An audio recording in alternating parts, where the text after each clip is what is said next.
观众朋友，咱继续来关心洪台的消息。中部这边虽然今仔日日时也无啥风雨，不过洪台是扫过西半部。今日暗时开始哦，雨就会哪来哪粗。中部县市都已经宣布明仔载停班停课，也地势较低所在地方有布抽水机，甲沙包传落雨势，就是要避免做大水。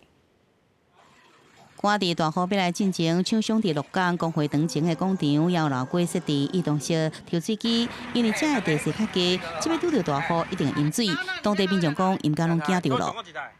这里2台，这里1台，然后这里还1台，那里还1台。这样款，你就要摆嘛，摆可以啊。 鹿港电工所也准备2000沙包，要予民众领将做防范风台、防淹水的准备。因为暗时了后，中部雨势可能慢慢变较大，包含台中市、彰化县、南投县这县市，灾害应变中心拢是一级开设。台中市区已经连续2天暗时因为落大雨，造成真侪所在淹水。一人在家伫海线甲屯区这较低所在设置抽水机，先做准备。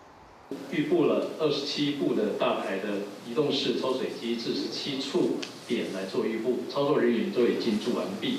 不过，台中市执法官民众发现路口新的排水沟啊，竟然无得排水，水沟盖下面竟然拢封起来，怀疑这排水沟啊就是造成连续2天淹水的原因。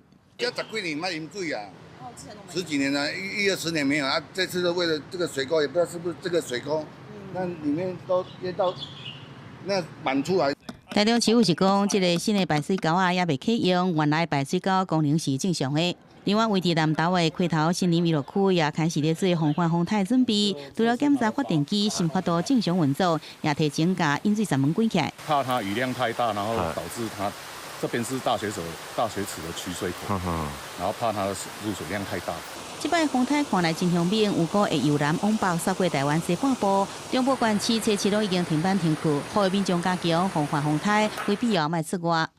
记者综合报道。